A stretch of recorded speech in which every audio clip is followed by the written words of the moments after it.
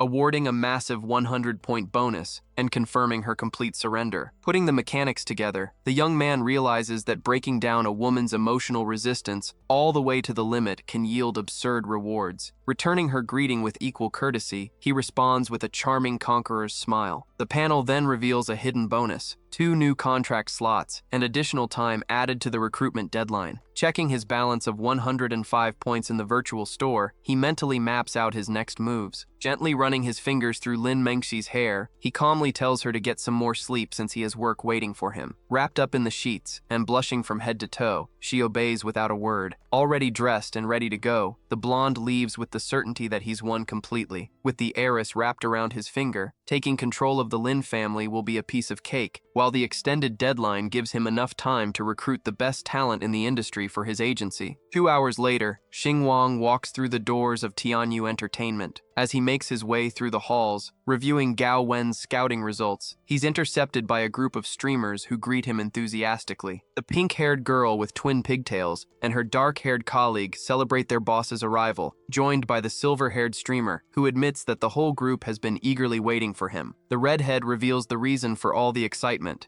Gao Wen had let it slip that the big boss would personally choose 2 of them for exclusive contracts that very day. With a calculating smile, the blonde sees the perfect opportunity. Thanks to the system's freshly earned reward, his 2 new contract slots fit the situation perfectly. Approaching them with confidence, he shakes hands with the silver-haired girl, and looking at her and the redhead, makes the final move. He officially offers exclusive contracts to both of them, filling the 2 slots on the spot. The news hits the girls like a bolt of lightning. The redhead's eyes widen in disbelief, and she excitedly asks if he's serious. Xingwang confirms it with a firm smile, assuring her that the offer is real. Faced with such confidence and generosity, the silver-haired streamer breaks into a huge smile and accepts the offer immediately. A short while later, the sound of stilettos echoes through the executive floor. The office door swings open, revealing the pink-haired girl holding a cup and excitedly announcing that everything is ready for the next steps. Inside, she walks forward with a coy demeanor, calling out for Director Sun. The man turns around in his chair with a smile and motions for her to come closer. Without hesitation, the streamer slips behind him, wraps her arms around his shoulders, and complains sweetly about how he's been ignoring her these past few days. Clearly looking for a favor, she winks and says she brought her boss's favorite tea, promising to take good care of him that afternoon. Her boldness makes the executive blush. Realizing she's looking for special treatment regarding her new contract, he decides to play along, firmly grabs her wrist, and pulls her onto his lap. She puts on a coy act at how quickly he responded, teasing that he's being impatient. Director Sun keeps her close and lays down the rules. If she knows how to obey and please him properly, the exclusive contract will become a reality. He leans closer, reinforcing that good behavior will come with plenty of perks. But just as the situation reaches its limit, the door suddenly bursts open without warning. Xingwang storms into the room and catches them in the act. At that exact moment, the system's panel appears in his vision, revealing that the man is Sun Wei, the director of Tianyu Entertainment, and displaying his full profile. With a sly smile, the blonde realizes he walked in at exactly the right time. Catching the executive abusing his position gives him the perfect leverage to take control of the agency. While chaos erupts in the executive office, sitting in the chairman's office, the blonde savors the executive chair for the first time. The excitement, however, doesn't last long. A red system warning suddenly flashes across his screen, informing him that despite the heiress's regret reaching 100%, the reward is still locked. The panel reveals that her hunger for status and money is enormous, requiring him to either satisfy that desire or shatter her expectations before he can claim the rewards. As he considers how to break through the restriction, the red-headed woman appears at the doorway and politely asks if she's interrupting. Xingwang immediately invites her inside. Sitting across from his desk, she listens as the boss asks whether it's true that they've managed to recruit the biggest stars from rival agencies. Gao Wen confidently confirms the victory, explaining that the generous pay packages convinced them to jump ship immediately, securing a monopoly over the live streaming market. Satisfied with her efficiency, the blonde flashes a victorious smile, fully confident in his manager's ability to crush the competition, praising the tremendous effort that saved the company. Xingwang decides that the manager deserves the ultimate reward. Thinking about the system's financial restrictions, he takes action. He stands up, walks around the desk, extends his hand firmly, and makes the ultimate move, offering Gao Wen half of the shares in Tianyu Entertainment. The offer hits Gao Wen like a punch to the gut. Pale and completely stunned, she stammers, asking if her boss has lost his mind to make an offer like that. Xingwang steps closer, maintaining his imposing stance as he asks whether she has the guts to go through with the decision. With her heart pounding and greed flashing in her eyes, the young woman clenches her fists, swearing she would never let an opportunity like this pass her by. Sizing up her hunger for power, the blonde lays it out plainly. If she accepts the deal, she stops being an employee and becomes an owner of Tianyu by his side. Holding her breath, she demands to know the price of such a massive stake. Xingwang gives her a calculated smile and states the price. To become his partner and co-owner of half the empire, she has to give herself to him. Far away, in an executive office at a rival company, the big boss answers his phone. Lin Mengxi's profile appears on the screen alongside a daily system mission, demanding that he secure an exclusive contract with the blonde in exchange for a massive 500,000 yuan payout and charm points. Certain that money can buy any woman's loyalty, he orders his subordinate to make the move immediately. But the subordinate destroys his confidence moments later. Lin Mengxi and the top streamers from the major agencies have already signed with Tianyu Entertainment, wiping out the rival's access to the industry's biggest talent. Red with rage and unable to understand how he got blindsided, the executive screams into the phone, demanding to know who sabotaged his operation. Across town, lounging in his chair, Xingwang sneezes and lets out an amused laugh, savoring the chaos spreading through his rival's ranks. Rubbing his nose, he wonders if one of his competitors is suffering because of him. The system immediately lights up, confirming a 100 yuan deposit for his maneuver with Gao Wen and unlocking a hefty bonus for becoming the agency's controlling shareholder. His phone vibrates moments later. It's Lin Mengxi, her sweet voice checking if she's interrupting. On the line, she reports that the rival's management just tried to poach her, but she told them to get lost, swearing her eternal loyalty to Tianyu. Xingwang lets out a pleased laugh, showering the girl with praise as she melts with happiness on the other end. Far away, the rival executive stares at the screen in complete disbelief. His own system panel flashes the critical failure of his daily mission, punishing him with a massive deduction of points. The truth finally sinks in. Xingwang has swallowed him whole in the game. Neon lights wash over the city as night falls. At the top of a rooftop restaurant, the blonde raises a glass with Lin Mengxi to celebrate the agency's victory, savoring a glass of fine red wine. Between sips, he thanks her for signing with Tianyu Entertainment, declaring that her star power is the engine driving the company. With a modest smile, she raises her glass and promises to work hard to bring in profits. Seizing the moment, the girl praises the man's resilience, amazed by how quickly he rebuilt himself after the collapse of his previous agency. Cutting into a slice of steak without a care, Xingwang embraces his confidence, explaining that the talent had always been there, but his past naivety had surrounded him with leeches. Mengxi nods in agreement, noticing the thick skin he has developed. Fascinated by his aura of power, she takes another sip of wine and asks what targets are next on the business board. Keeping the conversation moving, she asks whether he plans to stay focused on live streaming or expand into other markets. At that exact moment, a system window opens in front of Xingwang, offering an optional mission to deepen his relationship with the target. Resting his arms on the linen tablecloth, the blonde gives her a calculated, mischievous look, wanting to gauge her ambition before making his move. Instead of answering, he throws the question back at her, asking where she would place her bets. Cleverly, Mengxi smiles and says that with the money and cunning he has, real estate or the stock market would be the perfect playground. With that, she gets up from her chair and excuses herself to touch up her makeup. Alone in the private dining area, Xingwang clicks accept on the mission panel, securing the reward as long as he keeps the girl under control. Raising his crystal glass toward the lights of the metropolis, he gives a sly smile. The agency's monopoly is only the beginning. Meanwhile, in the hallway outside the restroom,